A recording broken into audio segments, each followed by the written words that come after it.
and thank you for choosing to start your day with the CRTV. This is Cameroon Feeling, and we are just coming on the heels of Diane Gassa, who is on CRTV News, waking you up with CRTV Daylight. That is how it is on the CRTV, in case you're discovering our new phase. You know what Albert Einstein once said, that life is like riding a bicycle. For you to maintain your balance, you need to keep moving. And for you to maintain your balance in this life, you must make sure that you are moving. And we are trying to give you the necessary balance and the necessary accompaniment in that strive. It's just the beginning of the program. It's just under 2 hours program that we have for you today. You want to stay and discover Cameroon in its diversity and its beauty, as we want to share with you this morning. Let's start with discovering Lake Tesson. And Ellis Waji is telling us in our discovery page about this lake.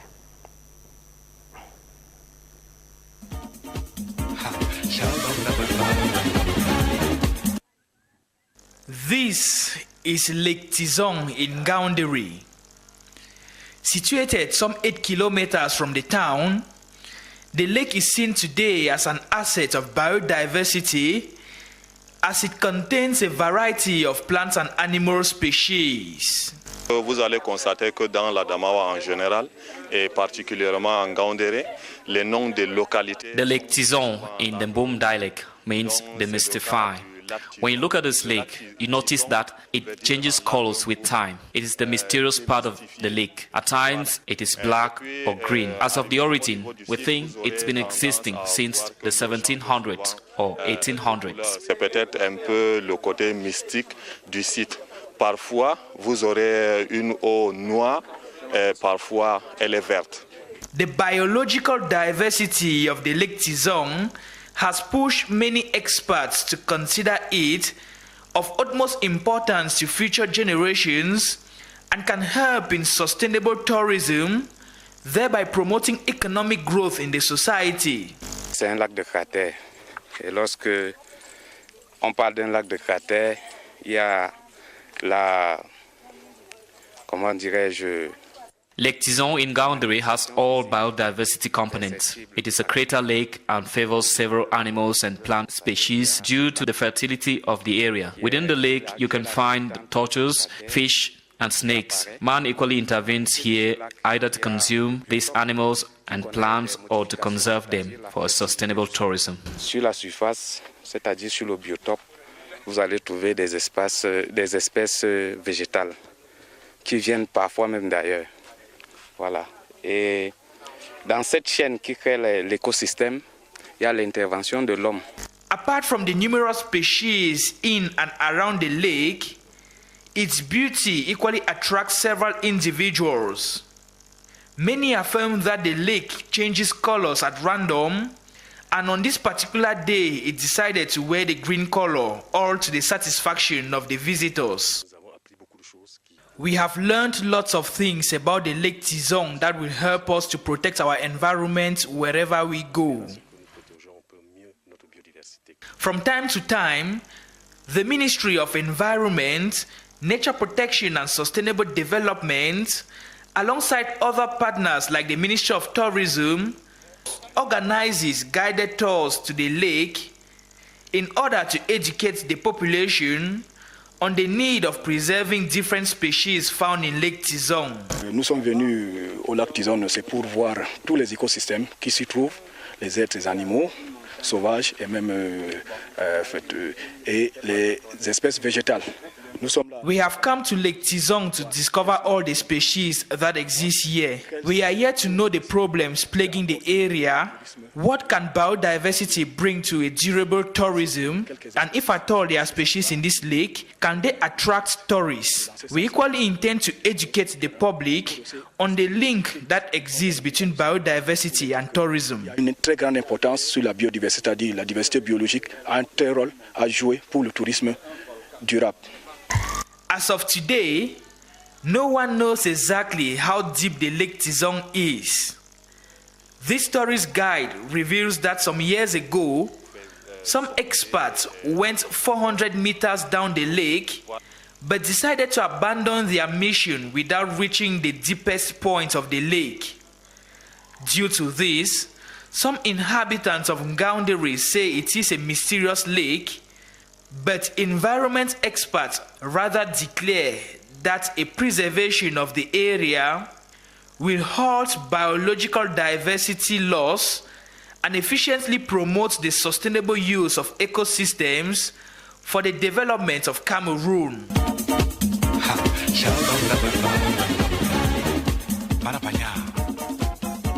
Thank you very much, Ellis Wajibamia, for that discovery of the Lake Tison. Now let's continue our discovery of Cameroonians, of Cameroon, and of the varieties and diversities in this country.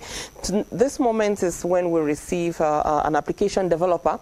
If you have things around you that you want people to know you're selling, or that you want people to know that you want to buy or you're in need of, you might be thinking of an application that can help you. And today we have just so many applications out there meeting us at our different points of need. Innocent Azinye is an application developer, and today we're talking about Bayam Selam. Good morning, sir. Please come over. Good morning, and thank you for accepting to be part of us today. Good morning, Prisha. How are you? Please sit down. Thank you. Innocent, thank you and welcome on the program. Thank you very much. You have hot water there, and you have tea in case you want to. Are you a fan of tea? I am. I'm a big fan of tea, actually. Because on this program we encourage people to know what Cameroon does, so that we can sell our own. So feel free. That's Ndawara tea, Tole tea. If you know some other tea that we don't have on this set, feel free to bring for us so we can share with the world. Now let's talk about this application that you have developed called Bayam Selam. What exactly, from the name, it's about buying and selling, but tell us about it. Yeah, actually the idea initially was that we wanted to have something in Cameroon that can orientate people. Okay. Because what happens in Cameroon is that when somebody comes to a new town or somebody goes to another area, they're kind of lost. We do not have an organizational setup where somebody could say, let's say, when I go to Douala, I'm lost. I don't know where to go eat. So we needed to have something that would list all the restaurants for us, all the hotels for us, where you could go eat, where you could go do shopping.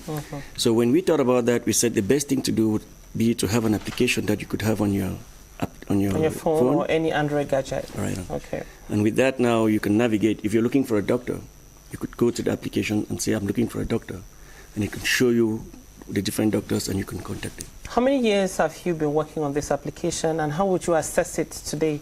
How useful is it? Actually, when we started working on this application, we started working with it in paper form. It was a newspaper. Okay. We called it Bayam Selam also.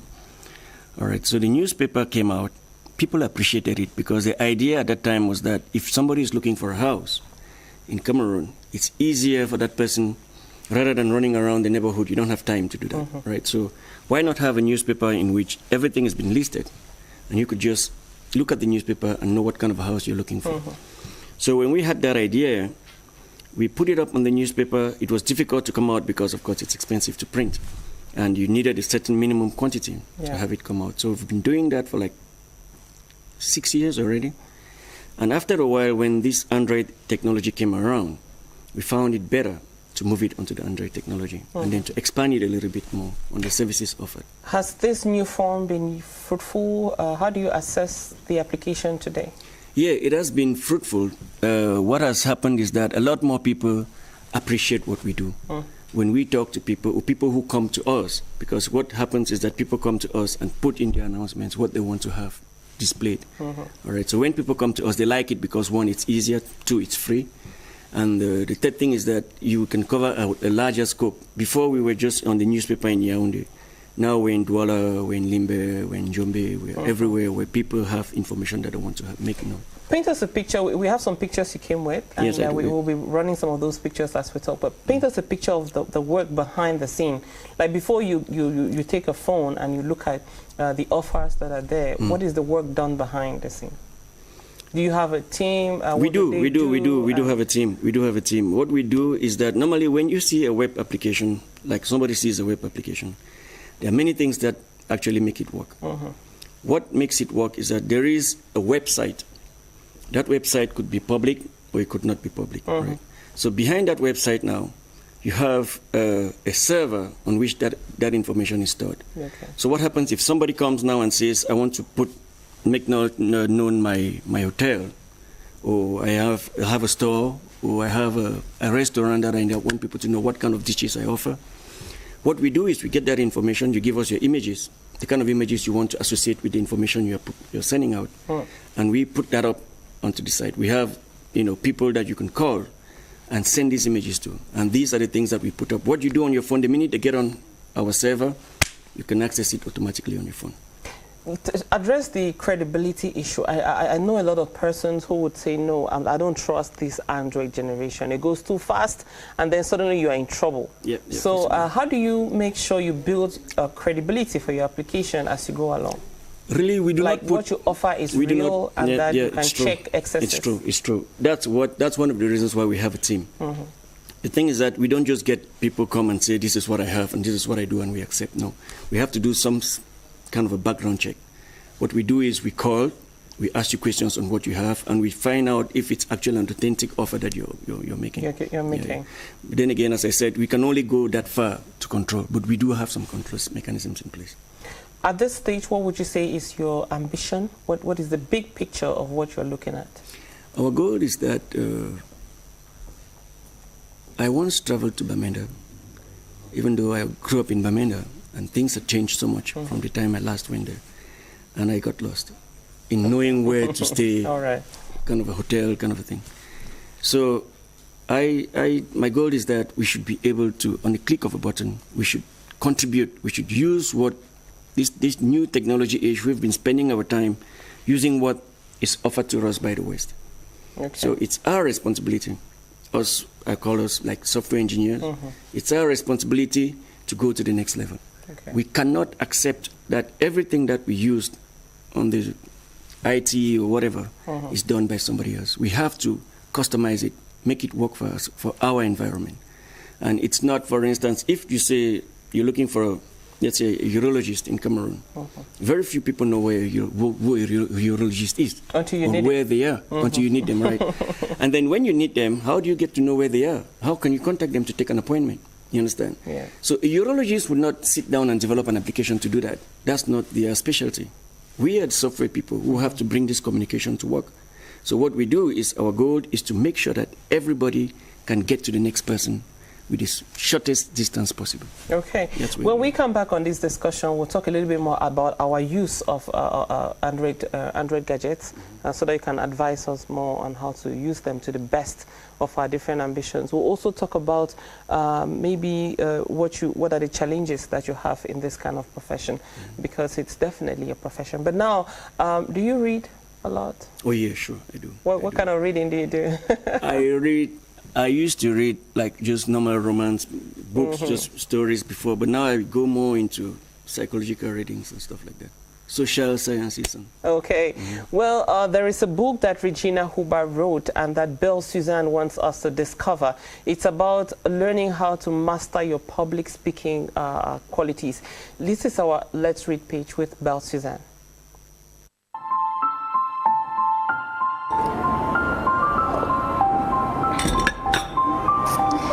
Good morning, everyone, and thanks for joining us on the Let's Read on the... Today we are interested in this book. It is titled Speak Up, Stand Out and Shine, and it is written by Regina Huber. She is a German, and I guess this book is definitely going to inspire you, and she is our guest on today's edition. Good morning. Good morning, Suzanne. It's a pleasure to be here. I'm delighted to be here. Speak Up, Stand Out and Shine. What is it all about? I wrote this book so others can have a voice, because there was a time in my life when I did not have a voice. I had lost all my confidence and I had to rebuild it, and it was also at the same time that I was building my new business in a new country, new location where I didn't know anybody. I had to network and talk about a business that didn't even exist yet. And that's when I came up with the tools that I compiled in this book, because I thought they would be helpful to other people as well, whether they're entrepreneurs or in corporate. And what are these tools that you're talking about? Well, these tools are 26 tools to help us prepare mentally, physically, and energetically for challenging situations, such as speaking in front of an audience, speaking in front of a camera, or in meetings, job interviews, whatever your situation is. For example, when I started building my business, I had to go network. And sometimes we had to pitch our company or our idea in front of other networkers, other groups. And I felt very anxious about it, very nervous about it. My stomach was full of butterflies and I couldn't really get my words out. So I had to come up with some tools that helped me move through that anxiety so I could show up more powerfully and speak about what other people needed to know. I structured the book into 3 phases because usually we know when a challenging event is coming up, so we can prepare in advance. The first chapter of these 3 phases is 1 week before the event. We can prepare by visualizing a positive outcome. We can prepare by rehearsing mentally. And of course, when it's a speech or a talk, a presentation, we can also say it out loud. But there is a very good way of preparing and rehearsing mentally so we can actually be better prepared and feel more secure. How relevant is this to readers? Well, I think oftentimes we are nervous because we are not prepared. But it's not only about the content. We know our content usually. What we don't know is how to move into a state of mind and into a body, what I call body conscious presence, which allows us to engage better with our audience, to have more fun, to not be so nervous. And a little bit of nervousness is fine. It gives us a little bit of an edge, but too much of it stifles us and it doesn't allow us to focus. And these tools are about moving through this fear, moving through this this exaggerated anxiety that we sometimes feel. Why did you decide to write in simple language? I decided to write in simple language because everybody needs to understand and read this book quickly so they can apply it quickly. There's no use in using language that is too complicated for people to learn these very simple techniques. They are supposed to be simple. I always say simple is good because it helps us learn quickly and apply quickly what we need to apply. Thank you very much, Regina Huber, for enlightening us this morning on Speak Up, Stand Out and Shine. Thank you so much for having me. Speak Up, Stand Out and Shine. It's written by Regina Huber. It's her first publication, and of course you can get the Kindle and the printed version on Amazon.com. Thank you very much for having been on the Let's Read on Thursday. We take an appointment for next Thursday. Goodbye.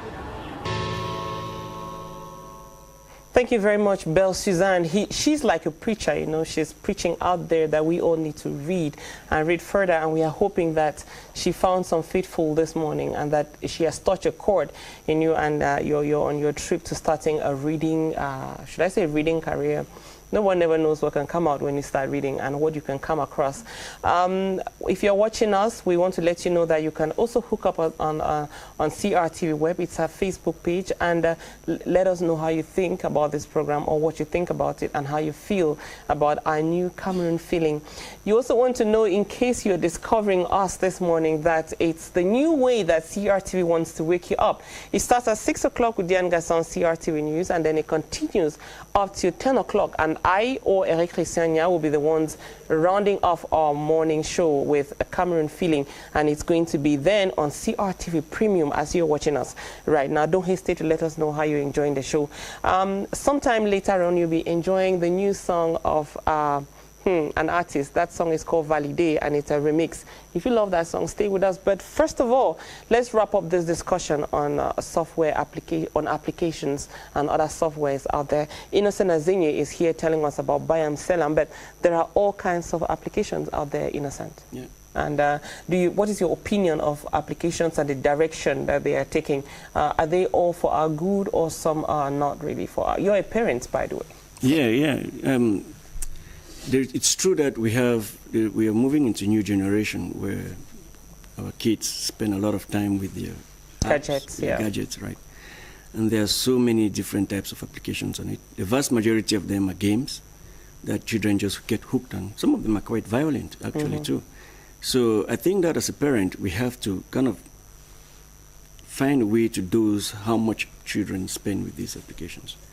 We tend to let them just use them for a while, but I think we should figure out how to limited. It's kind of everywhere. And if the web is so big and so vast.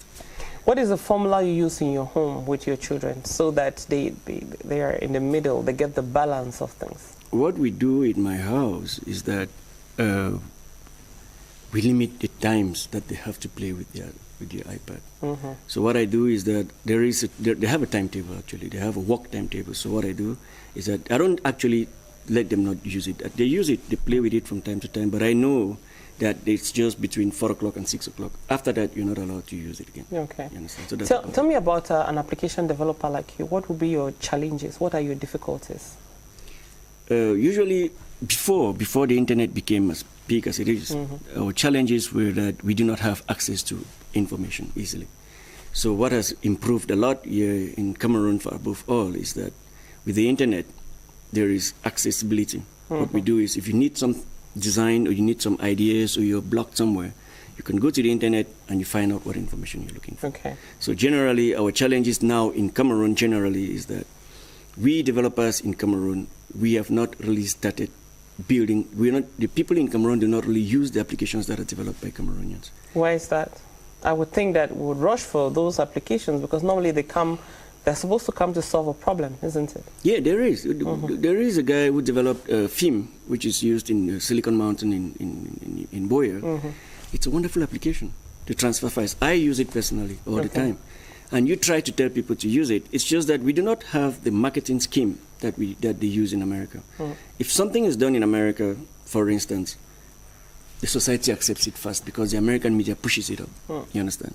What we do in Cameroon is that when we do things, the government tries to, because I know they've given some scholarship or bonuses to some people, but generally our society is not as accepting of technology as we want it to be. So it's good to hear you say that, but is it not probably because of the way technology came to us? People have used technology to scam others. People have had a whole neighborhood of young people on internet and coming out with not so positive results. Is it not the way internet and Android? It's true. It's true. They said, I don't know. A lot of people have misused the internet. There was a whole period when scamming was the game, and there's been quite some fight against it, and it's successfully too. It's not as popular as it used to be. But then again, that's one side of it, right? There's another side of technology which makes it a wonderful tool, which makes it a wonderful tool for communication, for development, for research and everything. We're having pictures of your application by Amselam as we speak, and I just want you to maybe run us through the different things that applications do for us. Like you just mentioned FIM. I suppose that's for sending money from one end to another. The FIM was actually for transferring files, for instance. Files. The guy who did FIM did transferring files from your laptop, from one device to another. Okay. Everybody knows about Bluetooth. Everybody talks about Bluetooth. Okay, that's another kind of what does the same function. Right. FIM would do the same thing. All right. So I think that some people like these young kids who do these things, we should encourage them. We should give them more. And I think that what we don't do in Cameroon, what we should be doing more, is to introduce development of applications at a younger age than we do right now. When you go to travel agencies now, you see an option that you can pay before getting there through an application. When sometimes you go to a restaurant, they'll ask you how you heard about them because they're also on applications. Tell me about the future of applications in Cameroon. Are you confident that we are on the right track to get the best out of applications, or there are some hitches? Surprisingly, I am confident because when I lived in the US, right? So when I came back to Cameroon, I was thinking that I would meet a place where I would be the eye among the blind, which is quite false. When I came back to Cameroon, you see the Silicon Mountain that is actually developing itself. There is a lot of interest amongst the youth.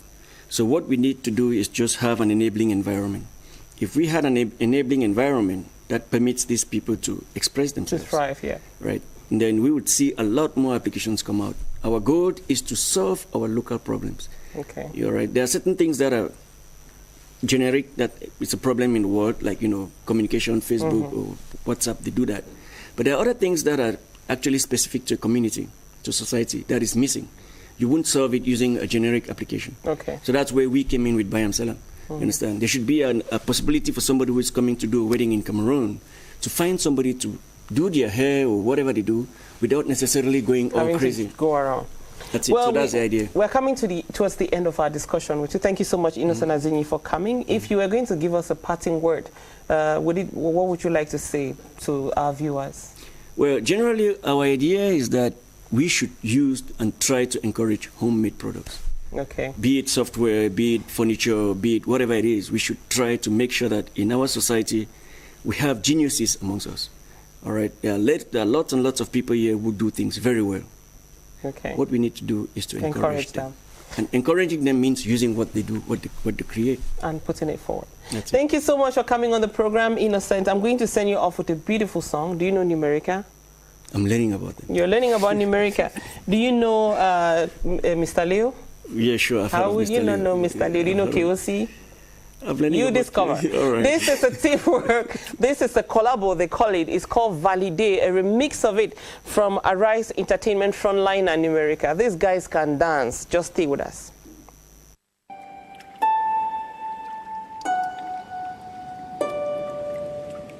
On est venu tout gâter, valider. Hey, valider, get this empty bottle for my corner. Take another shot, 11 p.m. champagne up and I wanna go finish your mimo 42 level with the 27 black. We get the money, yeah, go. You make it told me that I be loving the cocoa. Come along, we are pay and even ya bobo. Go saka to the money, you go shut up palo. On m'appelle papa, tu connais mon topo. Toujours choquant, tout sur moi là c'est le popo. On a l'argent à gogo, on ne pas que du croco.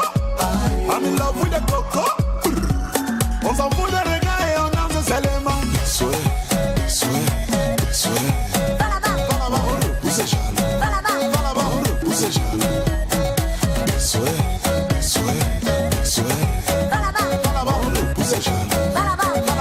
Poussez jaloux. On est venu tout gâter, valider. Tout gâter, valider. On est venu tout gâter, valider. Tout gâter, valider. Où sont passés les jaloux, validés. Les jaloux, validés. Où sont passés les jaloux, validés. Les jaloux. Ma baby girl, moi je suis tombé, Mado. Ma baby girl, come be my lover. Oh. Moi je suis tombé, Mado.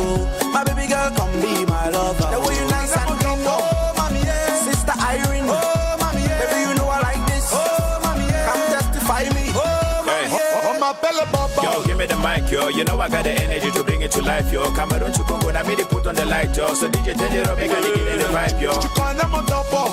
Topo, is knocking your door like a coco. La whiskey that yo, we go sucker. Oh, na, to you, shaka. Souhait. Poussez jaloux. Poussez jaloux. Souhait. Poussez jaloux. Poussez jaloux.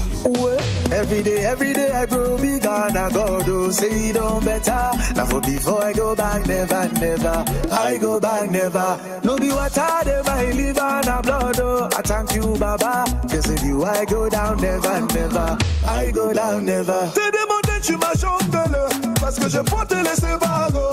T'as aimé quand je te connais. Aujourd'hui, moi aussi, je suis à haut. Famille, laissez-moi parler. Famille, laissez-moi vibrer, je suis Baba. À peine j'ai commencé, le monde est venu m'imiter. Cette façon de danser, je suis à peu qualité. Tu veux essayer, racatata. Tu as validé, comment ne pas valider. Va là-bas sur le côté, mais pourquoi tu veux trop parler? Ceci est calibré, le charisme est confirmé. Joe est bien calé, impossible de rivaliser. On danse un peu. On appelle le papa. Wanna win, tu vas dans mon topo. Toujours choquant, tout sur moi là c'est le popo. On a l'argent à gogo, on ne pas comme que tu croco. I'm in love with the coco. On s'en fout des jaloux, Souhait. Poussez jaloux. Poussez jaloux. Souhait.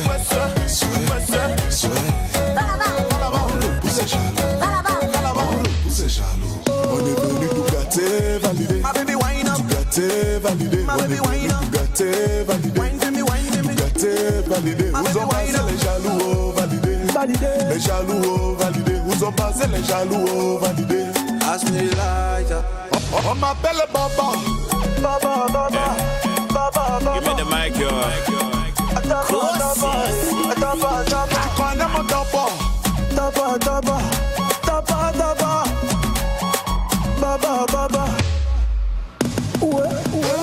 It's Feel Bill. That's a beautiful song. I wanted to shake you up a bit this morning and to remind you that you're watching Cameroon Feeling, and we'll give you the feeling of the nation.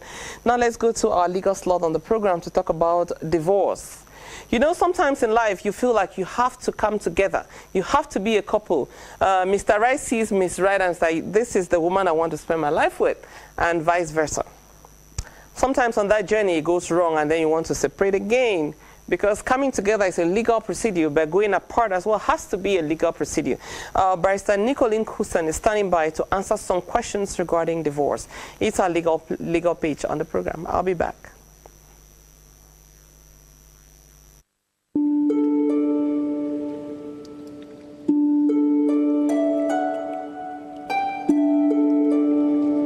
Divorce is the legal dissolution of marriage. When couples are married legally, they're married when everything is okay, the marriage is valid now, and they feel they are incompatible, or one of the spouse is not okay with the marriage, they can now seize the court for dissolution. That is official dissolution of marriage.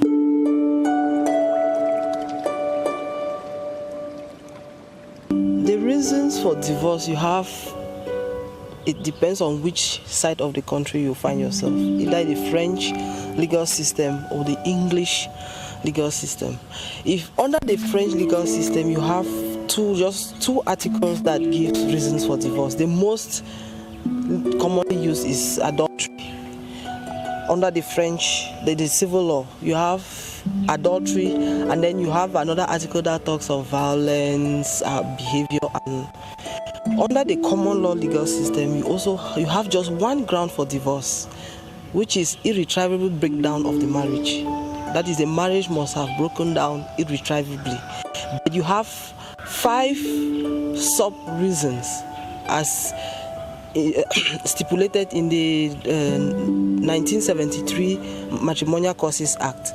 That is, when the marriage is broken down irretrievably, you have 5 reasons that backs that irretrievable breakdown of marriage. You have adultery, you have desertion, you have behavior, you have 2 years separation preceding the marriage, and then 5 years separation preceding the marriage.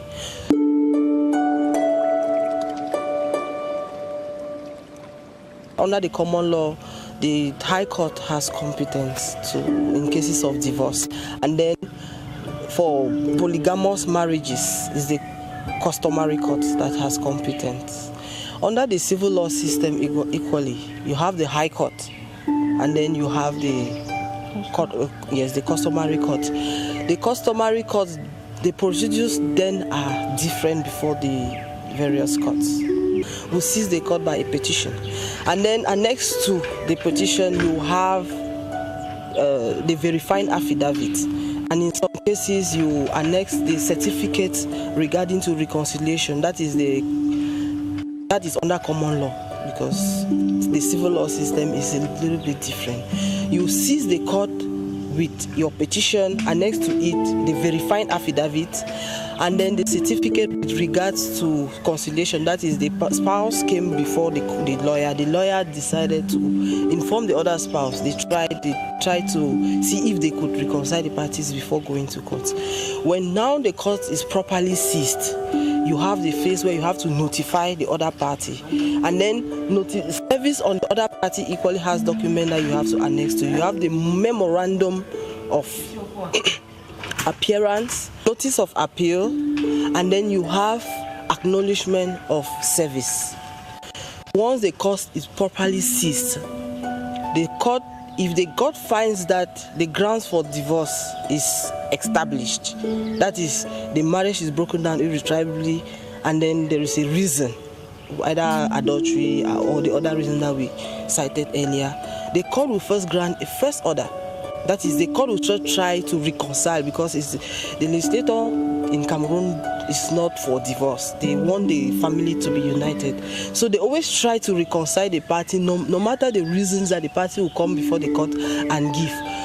So now they try to reconcile. If the reconciliation passes, that is, if they reconcile the parties, the procedure ends there. There will be an order stating that the parties have been reconciled. But if there is no reconciliation, the court will order a decree, an order nicer, that is a non-conciliatory report.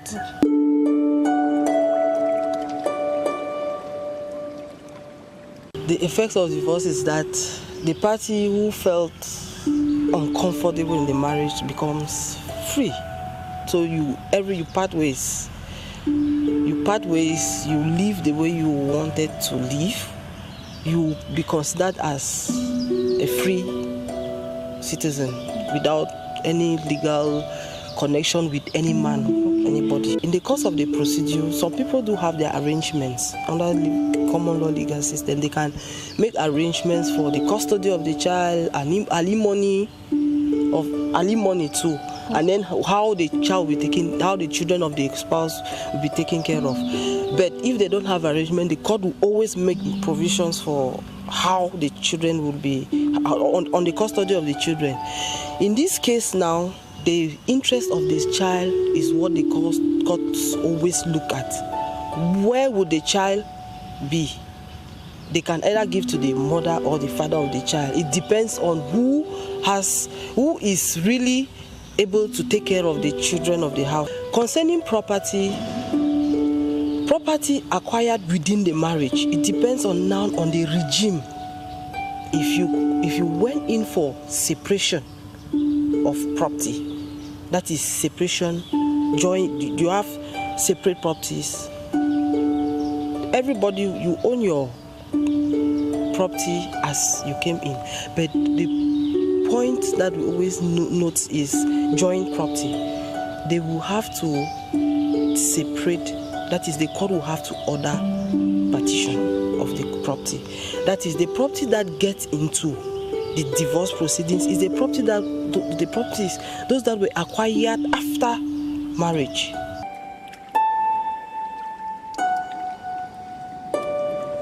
Barrister Nicolene Kusen, thank you so much for enlightening us about divorce. Now, if you're hot about getting married, that puts you together with someone, you should also be very, very educated or informed about the challenges and probably what divorce could mean in case you have to go through that path. We're not wishing you that at all on the program, though. Now, let's talk about health. Let's talk about civil society advocacy. We have with us Mr. Eyong Simon, who is the founder of Save the Children Africa. It's an NGO that is working in different domains, but he's here, so we talk about hepatitis. And you want to know that hepatitis is a disease that inflames the liver. Some form of it is lethal, some form of it is not. Good morning, Mr. Eyong. How are you? I'm fine, thank you. Welcome on CAMEROUN Feeling. Welcome. All right, thank you for coming. Now tell me about Save the Children Africa. What is it about?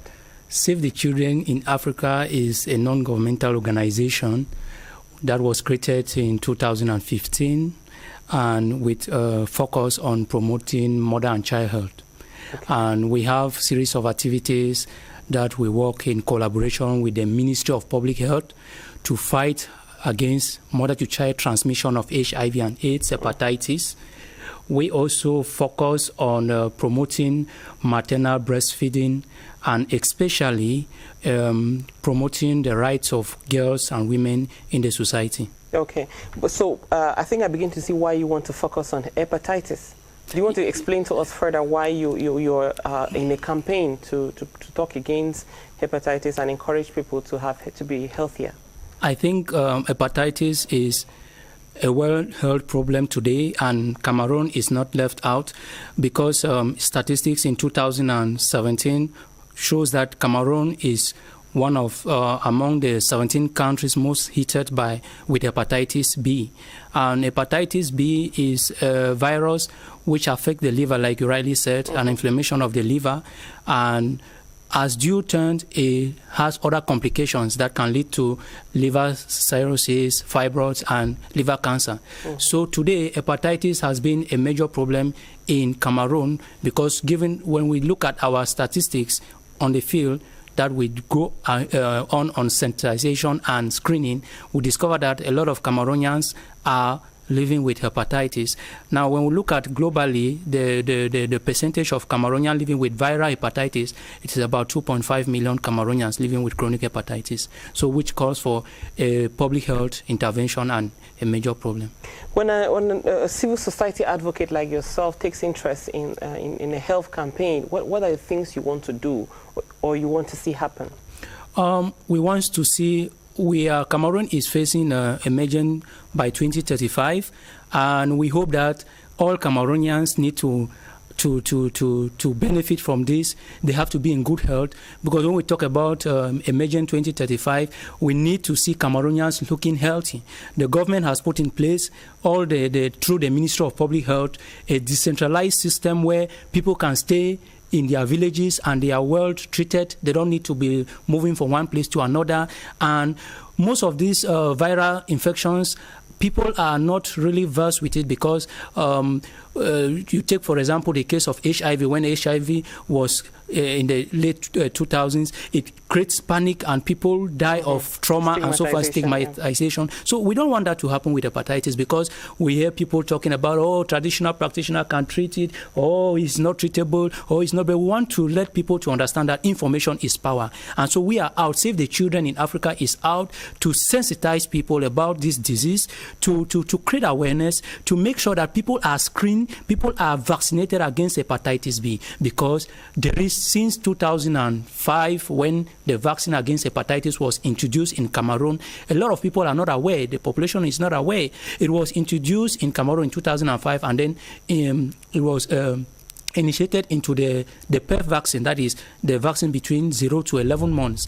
And all those who were born before 2005 ought to be tested and receive their vaccines for those who are negative. Okay. Now, that's something you can concretely do to make sure that you are free from hepatitis in any form. Do you know Calabar chalk? I'm going to take a breather with you, and then we'll continue our discussion after. Do you know Calabar chalk? Yes, I do. Do you eat Calabar chalk? I do. You do? Yeah. Sometimes when I feel like my stomach is, so I try to take Calabar chalk not to feel uncomfortable. Yeah. I didn't know that. Okay, well, let's go this call. Let me take you to Bazoo in the West region, where Kevin Nembo is telling us how women make a living selling Calabar chalk.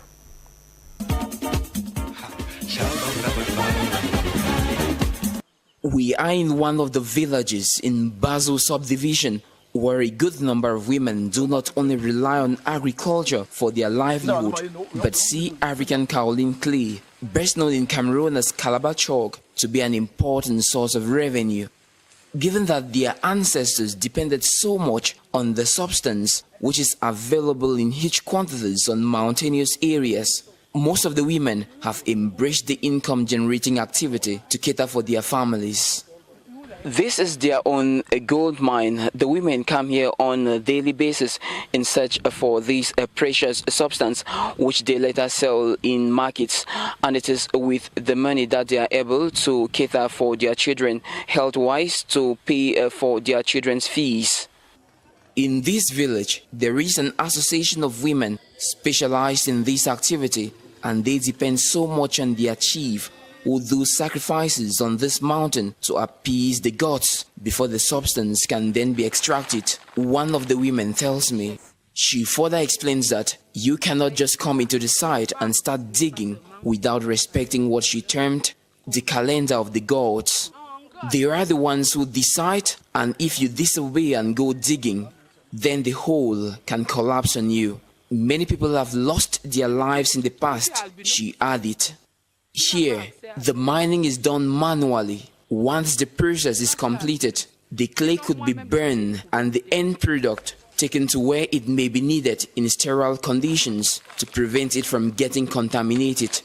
It is a cultural practice that originated from Africa, first as a protective mechanism, then through trial and error. It evolved to be used for many medicinal and consumption purposes among African women. Now fast forward to modern day, where we are now able to explain the science behind it.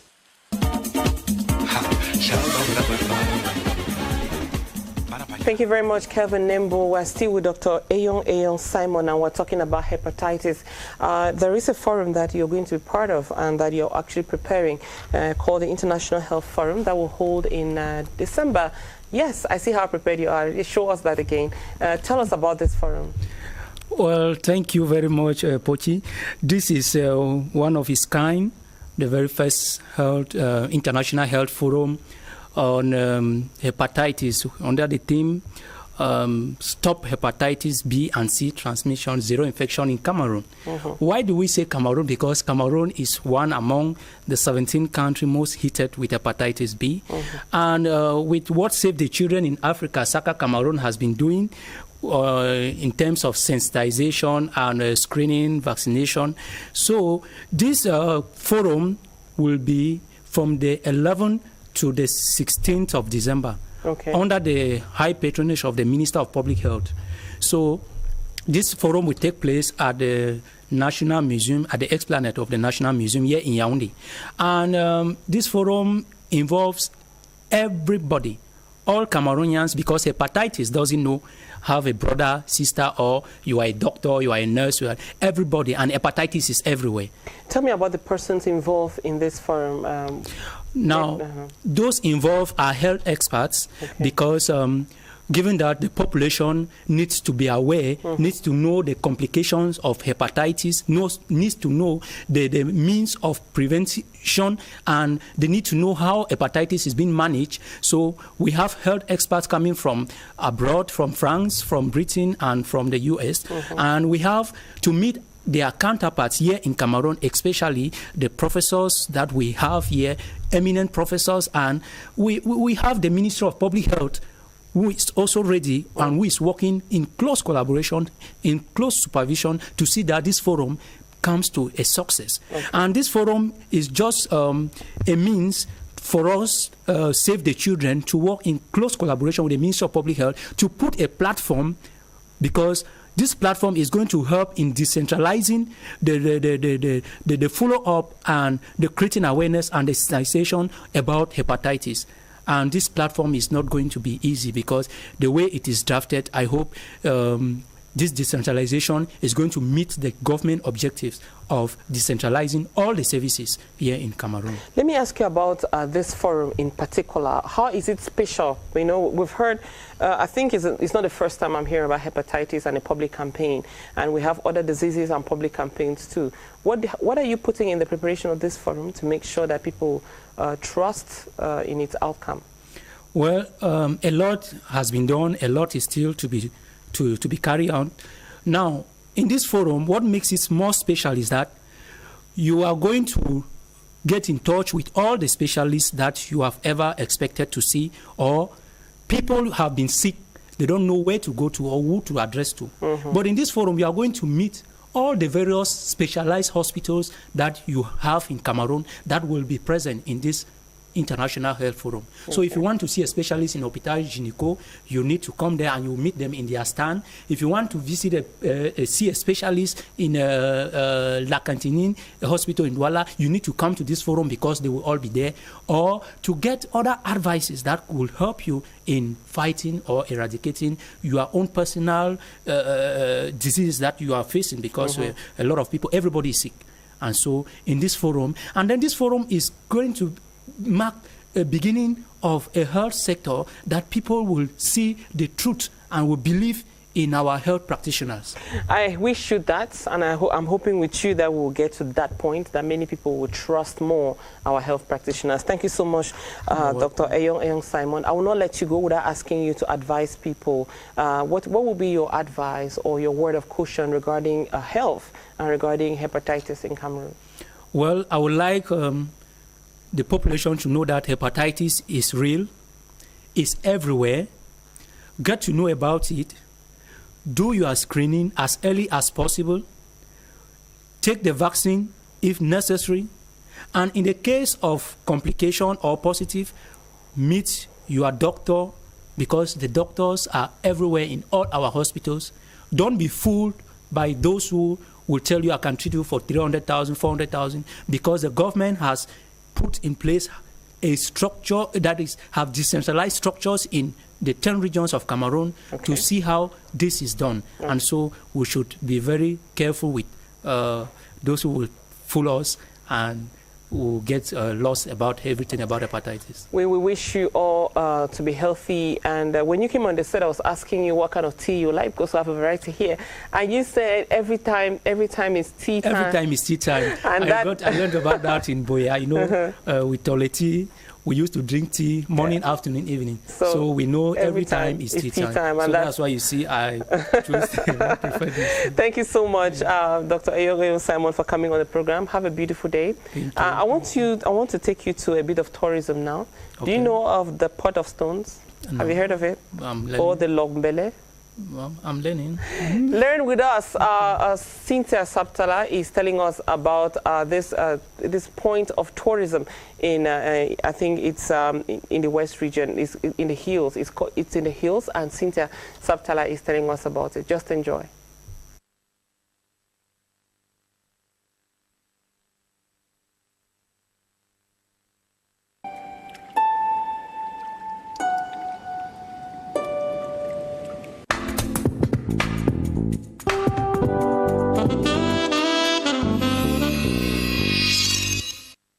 It is one of the main tourist attractions in Babwantu in the West region.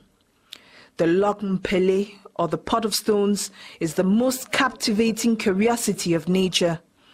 People coming from the Bamenchicha village can see this pot of stones, which is 15 meters high, carrying another of 10 meters in the shape of a pot.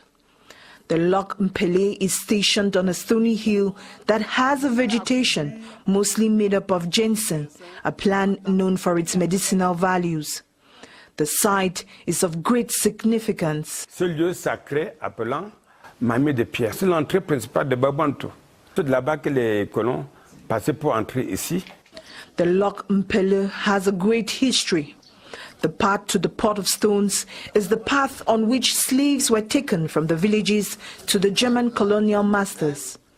Those unable to walk were dumped in the nearby Valley of the Dead, known as the Wek Mpu Mpu. The Logumbele, we consider it as a uniting place for the people of the village. Now we want to make it cultural activity. Once in 2 years, we can trek to the place to show respect to the place, to commemorate that historic event. Inside the Pot of Stones are caves. These caves were used as hiding spots for natives escaping tribal wars. To commemorate the history surrounding the site, elites of Babwantu in Douala organized a walk from the village center to the top of the hill and the site of the Pot of Stones. Notre objectif, c'est quoi?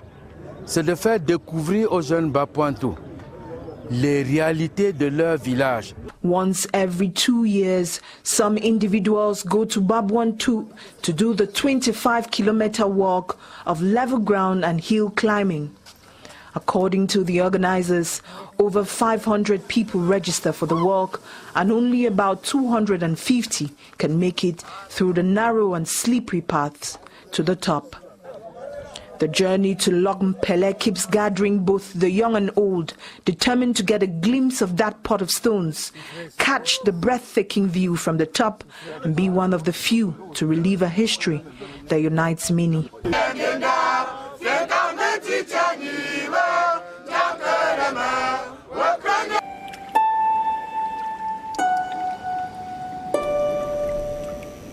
Thank you very much, Cynthia Saptala, for that report. And this is the moment when we get our own kind of press review on this program, the press review of stories that you wouldn't usually read on the front pages of newspapers. And today, Kembe Gochi has combed through some papers, so we'll look at the ones that stood out this way. Good morning, Kembe Gochi. Good morning, Pochi. How are you? I'm good, thank you. Happy to have you. Always a pleasure. Now, you're talking about the outcry over pornography at a school. This is from Cameroon Tribune. Yeah, Pochi. But before I go on, just to say here that I have two interesting and educative stories here today. So permit me take them in their entirety. All right. So I have the first one, like you just mentioned. From Cameroon Tribune. Yes, outcry over pornography at school. So there's a video of students involved in pornographic practices that recently went viral on the social media, according to Cameroon Tribune newspaper. Inhabitants of the city of Douala have been shocked by the publication of a video on social media depicting some students purportedly of Lycée Jos in Bonanjo, Douala, involved in pornography. They are probably in a classroom, and as a green blackboard can be seen on the black background with the lessons of the day in chalk on the board, thereby raising suspicion that they were students of Lycée Jos. However, following the public condemnation of the act, the principal of the said institution went on the local radio station Radio Balafong in Douala to refute claims that the students were not from his academic institution. He said the uniforms were similar to that of students of his school, but that they didn't have green boards but black boards. However, the issue of where the students come from doesn't matter, as the video exposes a serious problem of morality in our schools, where paradoxically they are expected to learn good morals. It calls to mind a video with a similar content, but where a boy filmed a girl as he made love to her in Boya and posted it on Facebook when she tried to put an end to their relationship and returned to her husband in the US. Another used a video of a girl making love with her boyfriend as a weapon of blackmail to force a girl to have sex with him, and after she refused, publish it on social media. So while hailing the social media for the positive transformations in society, it could be that the rose flower with a thorn that pricks you as you try to harvest it, hence the need for caution. Pochi. Caution seems to me like a soft word. I mean, what would you need? It's hard out there, especially with really children. It's really hard, sir. You film the exercise, in the exercise of intercourse with a girl, and then you use it on social media as a point of pressure. Yeah, I think it's really irresponsible. No, I wouldn't be able to comment. It's so hard. But I would simply say, well, be cautious about how you relate with people, especially what you do with your Android gadgets. And there's this one which is very common now, Pochi. Your girlfriend or maybe your boyfriend tells you to send him nude pictures. So and girls actually do that. If you do, you know what? Somebody told me that once you take a picture with a phone or any gadget, it doesn't actually ever go away. Somebody who knows how to manage those gadgets can always bring up the picture, even if you delete. So you need to. I think it's education. Like our children should also be educated in how Android gadgets work. Things don't go away these days. They stay. So you want to think twice or thrice or 10 times, of course, before you go naked and send to somebody. It's a pity. It makes a parent feel like crying that you have children in a classroom doing that and putting that on social media. That's social media for us. Let's go to the Southwest governor sensitizing against the mass movement of people out of the region. I saw pictures of him at my 17. Cameroon Tribune reports that Bernard Okala Bilai was at the Boya bus station last Saturday to debunk rumors of a military assault in the region. And after 2 sequential communiques to the public, Bernard Okala Bilai, governor of the Southwest region, was personally at the Boya Mile 17 bus station, like you rightly said, Pochi, on September 15, 2018, to sensitize panic-stricken passengers, drivers, bus owners, and park boys on the dangers of massive exodus triggered by rumors of an imminent military assault and restriction of movement in the region. Stepping into the bus station by midday, Governor Bernard Okala Bilai was shocked at the thousands of people apparently stranded without ready buses to board, tons of luggage and household displayed on the ground, and physical depression worn on the faces of those seeking for bus tickets to move out of the region. Some French-speaking passengers told the governor that gun bullets had pierced through the walls of many houses along the road and in the quarters and villages. Others spoke of avoiding remaining alone in localities where everyone else had moved out. And others spoke of avoiding, like I just said. And then one eloquent and bold lady traveler told the governor that the social media had announced an imminent military assault in the Southwest region and that a greater deployment of troops was already being observed around. As such, the panic-stricken population of the region, notably from Boya, Kumba, Limbe, Mamfe, Moyoka and Guti, were drifting to safer ground outside the region, and especially to Douala, Kongsaba, Yaoundé, and other neighboring Francophone areas. In a fatherly response, the governor reminded the travelers of the dangers of abandoning their homes to thieves, quitting their businesses for misery, and moving into strange towns without adequate means of survival. Okala Bilai urged the drivers and bus owners to sensitize those itching to migrate about the baseless rumors of military assault and the risks involved in desperate movements. The chief executive of the region urged the population of the region of the Southwest to remain calm in their homes, send their children to school, and trust that security forces will protect their lives and property. He wondered how children would go to school when they are carried up and down in unfounded panic. In the past 2 weeks, Pochi, the bus station called My 17 Park, has witnessed an unprecedented movement of persons emptying out of the Southwest region due to the ongoing Anglophone crisis that inflamed in November 2016. Recent social media gossips carry announcements of full-scale war between separatist groups and regular forces. You can find that story on page 19 of Cameroon Tribune's edition of September 17, 2018.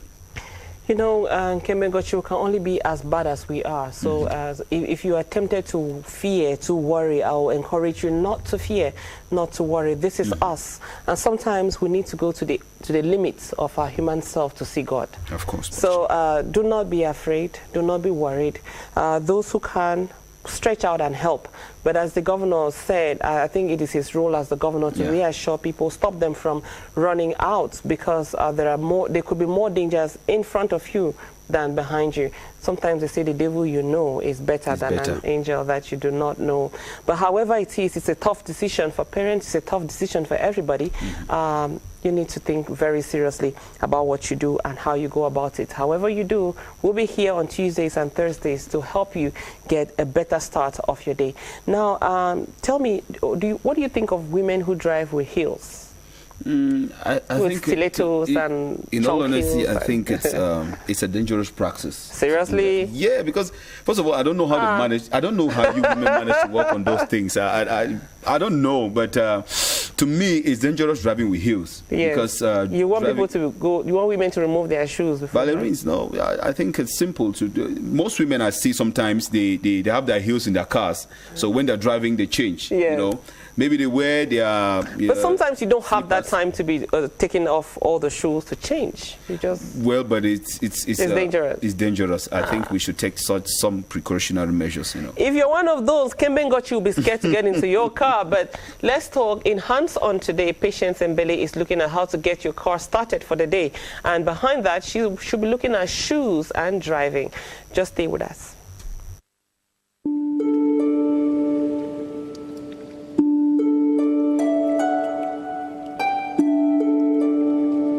The first thing that you have to do in this case is to check your battery. So I'll have to do a quick sweep since I'm late for work. First of all, I'll have to advise viewers that women don't drive with high heels. It's better to always keep a pair of slippers or you do it barefoot. I'm going to quickly go out of my car. I'll open my bonnet.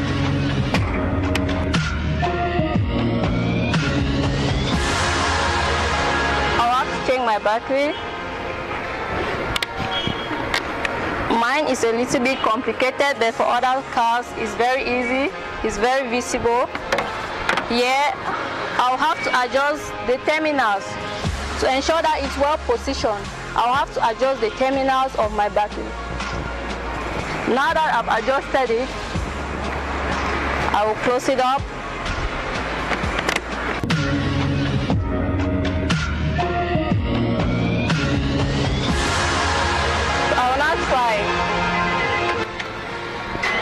Now it's good. What about the situation where you've checked your car, the battery is good, and you're trying to ignite to start the car, it's not starting again? It means it's the kickstarter, and there's nothing you can really do about it. The only thing to do is to call your technician. You can't see the check engine until it has a problem. So the check engine sign will only appear on the dashboard, unlike other cars. The check engine will only appear on the dashboard when you have a problem with any part of your car that is related to your engine. That's when the check engine will come on.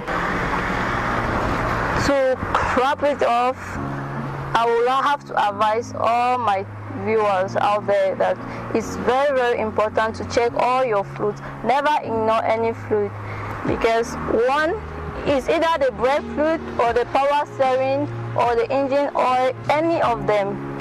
If one is lacking, it will lead you can easily have an accident if you don't check all of these. Or you might end up spending more. It might end up destroying the part that the lubricant is actually related to. It might end up affecting that part, and it will cost you more, which is more expensive, the mere liquid or the part itself.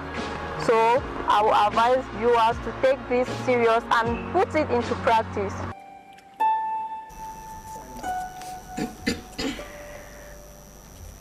As we did tell you, we'll also be looking at shoes, and Patience has just stormed us with shoes here. Oh, yes. I can see stilettos, and could you actually drive with this? That's exactly what I'm here to talk about. What you should wear and what you should not wear. Okay. Okay. Reassure us, because Kemengochi is like, I'll particularly wear this and drive. Yes. Jackson in a car. I drove here today, you know. Let me show you my own shoe. Yeah, let's see that. Here. Oh, so she's one of them. Not far from you, right? Yes. But I can drive with shoes on, but with this kind of heels and with chunk heels too. Okay. But I must tell you, you have to know your car and you have to know your shoes. If not, don't try. You could go into trouble. That's like true. Bad trouble. Big thanks to Augusta Eka, the mechanic. That was a chat with Ariane Cecile. And she told us of the things you need to do when you get into your car. What if you start your car and it doesn't work? What do you need to do? You have to check the kickstarter or the battery. But she did not hesitate in telling us, ladies, please do not be like Pochi. I'm the baddest uncle this morning, right? No. Well, she said something that's really important. When you know your car, you know how to feel the pedals, and that's the most important thing. But if you do not know your car and you're just trying to be fashionable, you wear this and people are like, fantastic. Please don't be fashionable in the car and on your shoes. No, you have an accident, and that's what we do not want. And then this one, we have this thick soles, wedges. They're also pretty. But what happens is you can't really know when the pedal is down. And the balance, you can't really tell. So most often, you're advised not to wear wedges. And then this one is the big kind. It's really thick. And usually, if you do not know how to drive, you can press two pedals with it. You can press the brake and the accelerator and have a crash. So avoid having shoes that are too big to drive. But then, the best kind, Jackson was right, get the flats. Because then it's like your feet. But then they should usually be between 1 centimeters. Yes, so then you can feel the pedals. Or then you can just go bare feet, like some people That would be me at times. Yes. Is it advisable? Now to go without shoes? Yes. For safety, yes. But then for fashionable stuff, I don't know. You don't want to arrive at the party and people are waiting for you to step out and you're like, I'm wait looking 1 for minute. And at the same time, research also shows that it could affect the balls of your feet. When you press it too much, you get muscle spasms. Okay. You want to avoid that. But somebody like me, I'm used to it. And I don't have any muscle spasms, and I go bare feet. And when I want to step out, I wear this, and you never know. So you want to check in her car because you always see shoes. The one sometimes you end up with like 3 pairs of shoes in the car. That's true. What about slippers? Can you drive with slippers? No, not advisable. I suppose you're not talking about flip-flops. Yeah, because flip-flops. it slides, you know, and you put on the pedal and it slides. Okay. I guess that's what, and it's so dangerous because you would think you want to accelerate and you're not accelerating at all, and something like that. I see women relating, even in the studios, women are relating to what we're talking about. And just it's one tough last to thing, be a woman, Pochi. you know. If you have sweaty feet, don't drive bare feet. Exactly. Because the same thing, it slips. Yeah. With your car, it's made to be certain, like you need to know what you're doing. If you do the wrong thing, of course, like if you want to accelerate and you press the brakes, you get the wrong thing. So if you don't know, don't try. It's not the place for experiments. That's why you need to have a certificate, a small driver's license, to be able to go drive a car. And thank you so much, Patience. You're welcome. Do you know the story about, it's a boy who told that story, it's online, and it's called Money Palava. You know that one? No.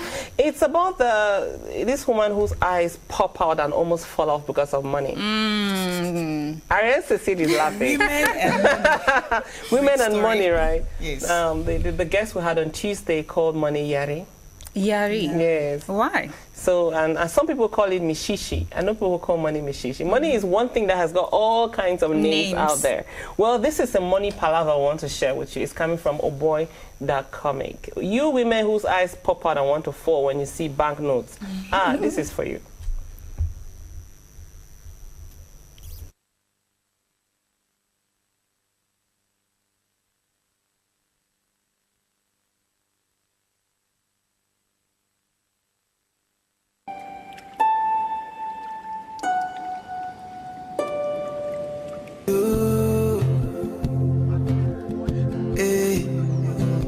My baby no cry, oh. Baby, now you be my titular. Do it. What's your master? Look at you. Oh God. Hey, babe. Oh, you know, sis. We always eat together, day and night. What do you mean? What do you mean now? No, not joke. Hey, babe, like I tell you last night, Ellen CL, you know my grandma, open you. The girlfriend like you bad. That's true. It tell me yesterday. Oh boy, what you doing? You are my vex. The boy like you. Stop him. Stop him, no, massa. That shot is one of the things in my life. That shot me crazy. It was not God creator, but down there, hey, grand. Yeah. Oh boy. Yeah, have fun now. Hey baby, how are you? Bye. Hello, mommy. Hi, how are you? Ha. Now, wow. Oh boy, I will leave you, but before I leave you, make I give you this money. You understand? Make I give you some money. You go reserve me 2 seats for that upcoming Oh Boy That Coming show. Yes. For VIPs. Yes, now 200,000 that. You understand now? Yes, so you go reserve me that shit. May I leave you at the go. Oh my God! Cristiano Ronaldo! I can't believe this. Hey. Wow. It's you! Hey, are you talking to me? Yes, you! Wow. It's you! Wonderful. How do you know? It's me. Wow, I'm Cristiano Ronaldo. Wow, you look great. Thank you, mommy. I can't believe it. Oh my gosh. Wow, we are twin brothers. From the same mother, different father. We grew up in the same village. I know. Wow. How are you? I'm fine. Yes, it's me, Cristiano Ronaldo. Oh my God. Oh. Wow. Yes, baby, it's me. Jai, people feel control for this ground, no? Wow. Yes. Oh my God. Yes. Look at your stomach. Oh my God, you have 10 pounds. Yes, you can see spot everywhere in my body. Yeah. Look at your face. Yes. You look good. Oh my God, your hands are. Hey, Cristiano Ronaldo. Look at you. Hey, come on. Thief. Respect yourself. Now wait till the walk. You can get disgraced people. Now wait till. So for all my skin, so you see now only my hand. Cristiano Ronaldo. Cristiano Ronaldo, I love you. I'm a huge fan. Disgrace, man. You guys can't when I think disgrace for Africa. Cristiano Ronaldo. Thunder no fire that moment to say Cristiano Ronaldo. Nonsense. Sense. Now so your corn Daffy Pius one day say Michael Jackson. Idiot. Cut it down. 90s money. Cristiano Ronaldo shot. He thunder fire that mob we call as a Cristiano Ronaldo. Idiot. Alpha Beta Records. Mama, oh, you are in trouble. It was Calvino, now it is Oh Boy That Comic, you know. If you want to form an association to protect your rights and to stop these comedians from trampling, walking on your rights like that, call me, you know, I'm a good lawyer at that. Oh boy, thank you so much for that very, very instructive, very, very nice video. It got all of us here laughing. Ariane Cecile, looks like you love that. I love it. It's funny to see how women react when they see money. I know. Or when they see a guy who has money. They're like, they go crazy. I want to say good morning to old Poncho, alias Cristiano Ronaldo, the brother from the same mother and the different father. We got it. Patience. Yes. Did you like that? I think we have to make our own video of Slay Kings. Of Slay Kings, right? Slay Kings. All right. That's a project, though. Yes. Should think about it. We're reflecting Special on it. Cameroon feeling. We're in the lab for that. Now, let's stand out of the lab for more things. We're starting something on this program called Home. This is our slot where Ariane Cecile talks about everything home. Today, she's chosen to talk about the marital bed, or should I say, how would you want to call it? The honeymoon bed. The honeymoon bed. Tell us about it. So the honeymoon bed is how should I put it? The bed where the couple sleeps after the wedding, on the wedding day. And that bed is so special. You don't make that bed like you make the normal or the ordinary one. Okay. And in that bed you have cushions, you have petals, you have so many things. And all the elements you find on the bed play a particular role. Okay. For instance, you have petals. The petals play a big role during the honeymoon night. Okay. You have candles, you have colors, the light too, because the light too plays a role in the mood. You can go in for soft shades like blue, pink, cream, or you can go in for bold and beautiful colors like yellow, gold, and others. Now, concerning petals, how do they play the role? They relaxes the nerves. After your wedding day or during the wedding day, you go through a lot of stress. We have pictures. Okay. We have a lot of pictures in the machine, and maybe the producer is going to send them on air. So on that day, you are stressed up, you and your spouse. Yes, it's very stressful, you know, to have to stand on heels or probably shake hands, hug people. And exactly. So now in the room has a particular decoration, and the bed too. The light plays a role, the petals play a role, and other stuff. But have you asked yourself why the bed on the honeymoon night is made with a white bed sheet? Tell us. No. Is this for pure? Is it like the white of the bride's dress, like it says for purity? Purity, but in another sense. Okay. In some cultures, for example, in Australia, Armenia, when they dress up or they make the bed with the white bed sheets, it's because they want to test the bride's virginity. Okay. So the next morning, when the mother-in-law of the bride comes and she sees blood stains, it has to be the mother-in-law. Yes. Okay. Yes. If she sees blood stains on the bed sheet, it shows that the bride was having her first sexual intercourse, and it calls for celebration. All right. It actually calls for celebration. So that's the reason why the honeymoon bed has a white bed sheet. You know, in this Android generation, I'm not, my mouth is sealed, okay, but I'm still speaking through the sealed mouth, right? That's the thing we have. In this Android generation, there are all kinds of things that happen, though. Yeah. Right? Yeah. Okay. And you call them blood ceremonies. All right. And I think in a country like India, you call it the red apple. Okay. Yes, the red apple. It should be in Armenia. The wedding night is called the red apple. Okay. So you get to discover through the bedsheet. Yes. And when mother-in-law comes and the bedsheet is still white. Very clean. She'll be so mad because that means the man has taken a woman who is already this virgin. So there's if she sees the blood stains, the woman is a virgin, and that calls for celebration. They call it the blood ceremony. Okay. Is that the reason why you have a lot of red in the way the room is decorated after the red? wedding? Because the red has it plays a particular role. It represents love, passion, and just that color changes the mood. It relaxes you. Yeah. And in addition to that, for example, the roses which are used, the same too plays the same role. And sometimes on the bed you can add in a special touch. You can have champagne, you can have chocolate. So you can get drunk and then... Not really, but you can have all those things to relax the atmosphere, and spend a beautiful night. Okay. Set the mood. Yes. When you were talking, I had a picture on my mind, that of one of us who recently got married. She's got a picture. If you're lucky to be Natalie Anze's friend on Facebook, you might want to rush now and go see her profile picture on Facebook, where she is with her husband, Mr. Efa. You want to see the bed. I mean, it's a real description of what you're talking about. The bed is decorated. It's full of red and white, and the picture is beautiful. I'm lack of words. Yes. Is it usually the couple who decorates, or they leave it to professionals? It can be the family. It can be professionals. For example, if you take a hotel room, actually you have the people in the hotel who are going to decorate it. Okay. They can propose to you a series of pictures of decorations which you like, and then you choose. You choose, and you have to pay for that. Yes. The champagne, the chocolates. Well, for the fun of it, stuff. it's worth the trouble. Thank you so much, Ariane Cecile. And we'll be looking forward to more tips and stuff about our homes. Anything that could add some color and pepper to our home the way it is. Now, freestyle is what we want to bring up to you right now. Do you dance? I love dancing. Every day.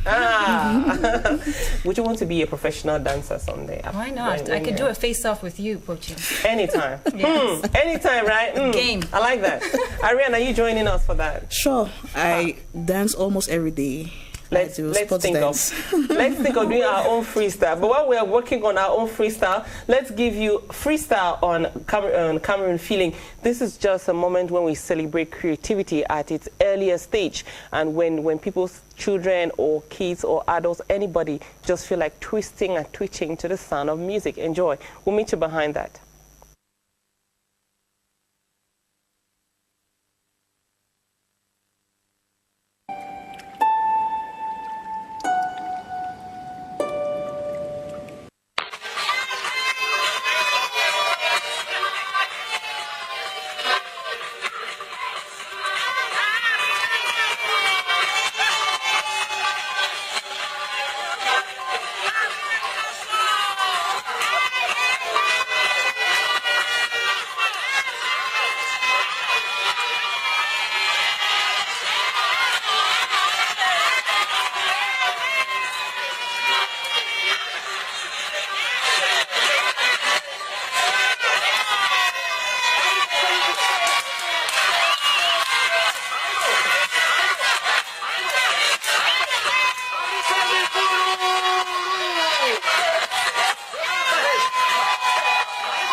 It's called Wedding Night Challenge. You know that moment when you challenge a groom or a bride and he or she is like, I'm up to it.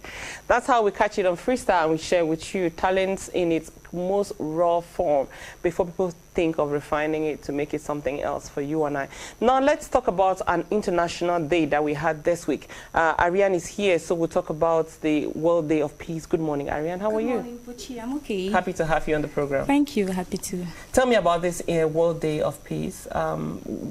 Through the research you did, why do we need an International Day of Peace? The International Day of Peace is a UN-sanctioned holiday that is organized annually on the 21st of September. This day was put in place by the UN General Assembly. It was put in place by this assembly in order to bring out the ideals of peace, that we need to encourage peace among nations and equally among peoples. Okay. On a day like that, what is the world encouraged to do to promote peace? What are some of those recommended actions from the UN? We need to encourage. What's that? Exchange between people? We need to encourage tolerance, exchanges between people. We need to have diplomacy, encourage diplomacy. With conversations with people. Okay. I think it's also the day for cultural acceptance, accepting cultural differences, let me put it that way. I see lots of pictures there that you selected, so we should share while we talk about this day. Why do we need peace? Why do we talk about peace in a particular way? You know, peace is very important both at the national and at the individual levels. Okay. At the national level, peace is important for a country. You know, for a country to remain in peace, then to remain in peace, for a country to have no violence, no conflict, you need to be in peace because it's very essential. And at the individual level, if you're not in peace with yourself, you cannot actually think out things clearly. All right. For example, there are many things, I'm sure there are some decisions, many decisions that we've make wrong decisions because we were not in peace with ourselves. So it's better to be, and very important, to be in peace with oneself in order to take good decisions. Okay. I want us to look at take a closer look at peace at the world level, and to look at the costs of not having peace, and also peace as a solution to some of the differences we have. What would be your take to that? I would really encourage that we should encourage peace. You know, a country without peace, many things, there are far-reaching consequences when you don't have peace in a country. So we need to be in peace no matter what happens. We should have in mind that peace is the best thing that a country can have. Yeah, it's like a weapon. Yeah, we could say peace is like a weapon. So it's very essential to have peace in one's country or in one's life. Okay. Well, if you don't talk about peace, you look at every solution you tend to look at solutions in a military way. And a military solution without a peaceful solution is just part of that journey. And also, you want to think that peace is like the last thing. If you don't have peace, you cannot start projecting, you cannot start growing, you cannot start planning any future. So you want to have peace, that's a level ground, then you can start moving from that point. What has peace got a relationship with diversity, with cultural differences? The fact that I speak different from you, I dress different, has peace got any role in that? Of course, we need to be in peace in order to speak with people. Okay. To speak with people who are different from us. When I say different in culture, different in tribes, if you don't like peace, you won't talk with them. So you need to encourage that in all you do.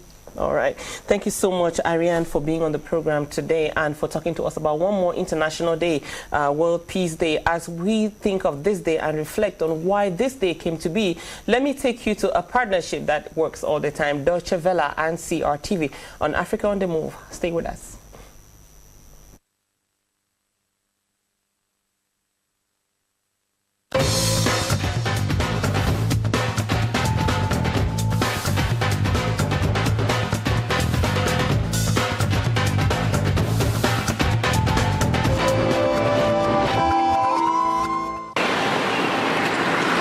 Sarah is on his way to Kwame Nkrumah University of Science and Technology in Kumasi. The second largest university in Ghana lies 200 kilometres northwest of the capital city, Accra.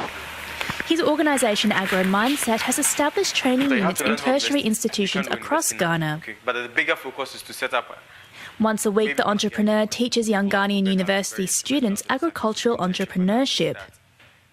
maybe when I'm 50. He tries to make it clear that it's not about spending the money immediately, but about reinvesting it in new farming technology. I think that agriculture ultimately is the best profession, and Agro Mindset has really helped me to realize this potential. And so, as it stands now, I am all for agriculture. Despite the challenges, David has already won several awards for his work. Most young people aren't interested in agriculture production. They consider it a job for the poor. It was a big opportunity to experiment and try on my own what I had learned in the traditional classroom and on the field during my internship days. So I got home and I didn't have money to buy a piece of land or the vast land that I wanted. So I rented somebody's abandoned structure. And it's about forming or having a competitive advantage over such gaps. I couldn't buy a land, didn't mean I couldn't do farming. So I rented. And based on the proceeds from the farm, I could buy a vast land and begin to do things my own way. Every weekday early in the morning, the 27-year-old can usually be found on his poultry farm. For the last 3 years, he has been able to produce 6 million eggs. At present, 7 young employees are supporting him on the farm. So currently we have a stock of about 6,000 and they are into food production right now. As well as practical training, David offers logistical support to young people who want to start their own farms. The young entrepreneur is a great role model to them all.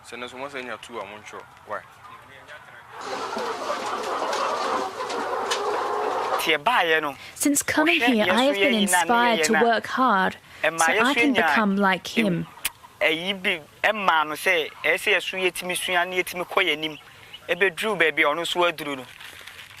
Since the beginning of his entrepreneurship, more than 50 young people, both locals and students, have benefited from the training. Some of them are now his employees. Working here, I get money to take care of my family and buy food and clothes.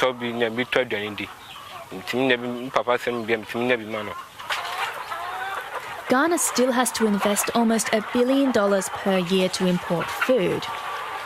But David Asara's long-term vision is to significantly modernise the agriculture sector in order to enhance food security in his country.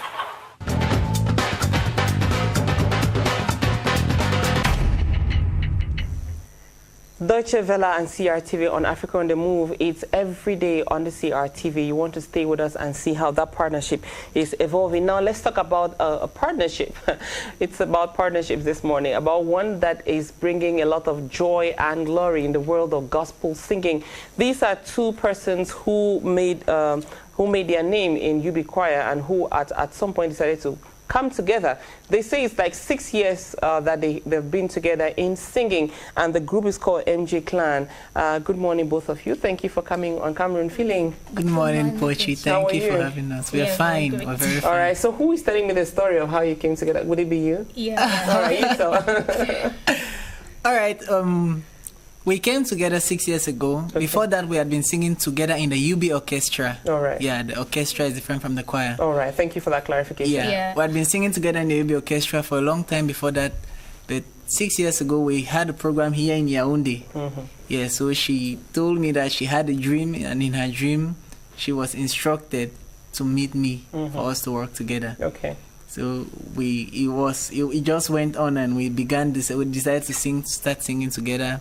There's so many things that we had to smoothen out, so many challenges which we had to smoothen out until we're here today. 6 years on, you're still together? 6 years on. How is it going? I mean, you had a dream.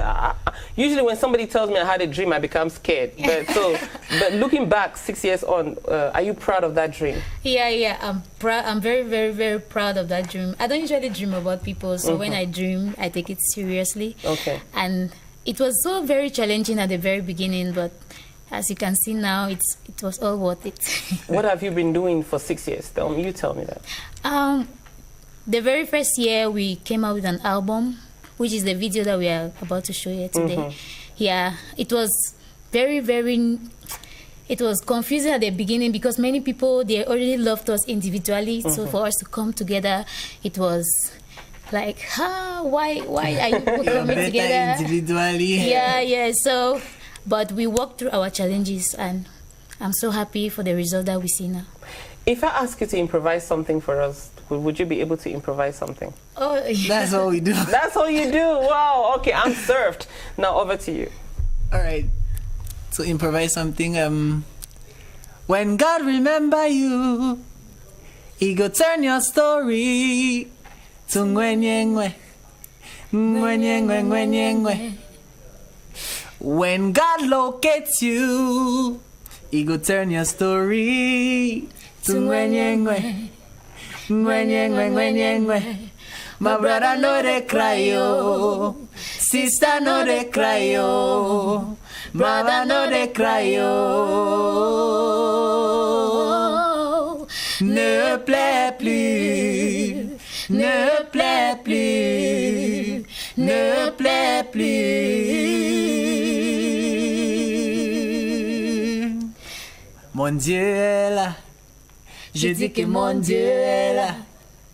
Tout sera ngwenyengwe, tout sera ngwenyengwe. Look, when you ask people who do singing like it defines them to sing, you should be ready for that. Yeah. That's what we had. Thank you. That's awesome. It's just a tip, though, of what they have in the video that they are going to share with you, which is called I Love You. It's a love song. It's a gospel love song. You want to stay with us to discover more about that. But when you were preparing the audio before the video came out, what was on your mind? What did you want to send out as a message? This song is a love song to God. You know, we tell people every day that we love them. But sometimes we fail to tell God how much we love Him. So we actually did a lot of research on this song. Yeah. We went on the internet and had so many lyrics from poems. Yeah. So I brought them together so that God will really know that we worked so hard to do this for Him. To come But looking back at that project, are you proud of that project? Well, we are very proud of the project. This particular project, this song, like she earlier mentioned, we got this song in 2014. Okay. Yeah, we have had songs which we got 4 years 4 years ago. We've had songs which we released this year. But this particular one we got in 2014, and it was when we were just coming together. Like we're still trying to sort things out. So it was challenging. It was so challenging, but we're so proud of this project. We're so proud of the project. That's why we can do a video 4 years after. Okay. Yeah. Now, the video is out. I saw it. It's a beautiful video. What's the plan going forward? The plan going forward is to release as many videos as possible. Currently, we are working on so many things, and the aim for this video is because so many of our fans asked us to do a video for this particular song. Currently, we have a song which we have released, and we are currently doing the promo, and we are shooting videos. The plan is that we are going to invest as much into this career as we possibly can, because we know there are people out there who see us as their inspirations, and we can't afford to fail. Well, you stay with us. We'll take a breather and then we'll come back to you. Let's go have this report about software entrepreneur. You'd remember earlier on in this program, we're talking to an application developer. The Android world is just opening up in this country, and young minds are just grabbing every aspect of that Android world. Let's go to Moise Wafo Akonjang, who did this report about software entrepreneurs. He could be mistaken for a university student, but this is the founder of one of Africa's biggest job search engines. Churchill Nanje Mambe is a software engineer. A smile is never far from the face of the 32-year-old as he speaks on a subject he is passionate about. I have goals to help millions and millions of young Africans that are looking for work, maybe with their career orientation, maybe with their career development, maybe with their job search needs. And there are thousands of companies that need to find the best qualified people. I need to help them find these people. If these people are not there, I need to know that they need these people, and I need to use my platforms to help these people know these companies are looking for this kind of people. So get this kind of skills, and then you get this kind of jobs, you know. So my dream is to have millions upon millions of young Africans use my technology. And connect people he did by creating Njoku, a search engine that helps hundreds of thousands of African job seekers find employment in locations nearest to them. Are you looking for a new job? Tired of searching through millions of job boards? Now you have help through Njoku.com. Njoku.com is a job search engine that can connect you to jobs all over Africa. If you have a mobile phone, you can connect. In 10 years, this has earned him recognition by Forbes, awards, and features on international media platforms. Curiously, though, the soft-spoken software engineer based in the university town of Boya did not learn his skills from the classroom. I'll go to the cyber cafe at 6 a.m., wait for them to open at 7 a.m., and I'll leave when they close at 10 p.m.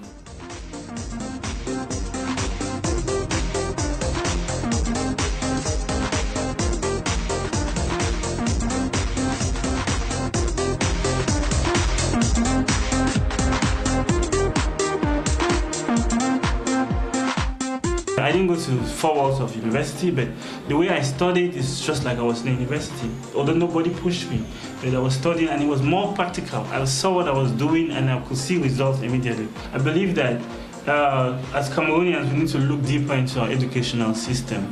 And maybe at the level of university, be it in Ngwaikele, Swan, Nchang, Boya, Bamenda, Ngaoundere, we need to maybe push more practical.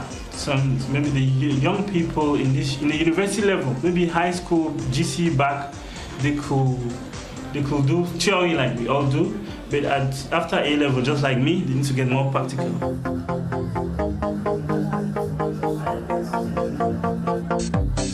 The self-taught tech guru, whose very first contract was to build a website at the cost of 5,000 CFA francs, today provides digital solutions to clients from Accra to Lagos, from London to New York.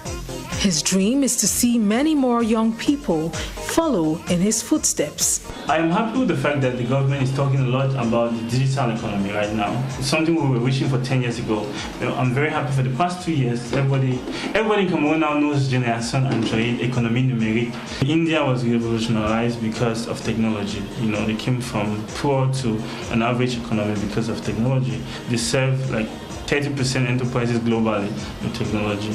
So we too can be that. And the best part of technology is it doesn't depend on any natural resources. It's just the mind. So if you have young Cameroonians, very smart, they could create billion-dollar companies in the space of 10 years. And these companies create a lot of taxes for Cameroon and also create a lot of employment for young Cameroonians. Facebook, 10 years ago, Facebook was nothing. Today, Facebook is employing close to 6,000 people in the US and generating close to close to maybe $10 billion every year, and that was something that was started by Harvard students. So there are students in our universities in Douala, in Yaoundé, in Buea, in Chad, that have amazing ideas that if there were favorable policies in place where people can invest in them, or they could use their brains to start companies and win some government projects, they could actually change their life. Like his logo, Njoku, which means elephant in several languages, Churchill's vision is to help young people discover the greatness that lies in them, their potential, their elephant.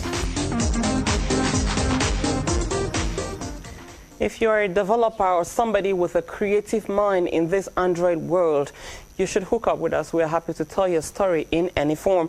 Now let me wrap up with MJ Clan. Tell me about what your ambition for the video that you've just released. I'll start with you. Okay. What would you like to see happen with the video outside now? Okay, I really love if the fans. We hope that we do not disappoint the fans by the video, and I'm hoping that more releases that will come from us, they will also embrace them and accept. Thank you so much. Thank you both of you for coming. We're going to end on that video. This is I Love You. It's a gospel song, a love story to God by MJ Clan. Stay with Cameroon Feeling. Stay with the CRTV. Bye-bye.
When your love surrounds me like light, oh my Father, no one compares with you.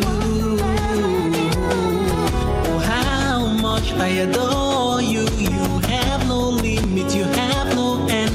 The greatest, the finest, the best. Sweeter and sweeter, stronger and stronger. Your love keeps growing in my heart. Oh Jehovah, you are my own. Bright and morning star, you shine so bright, the whole wide world can't comprehend your flavor. 'Cause you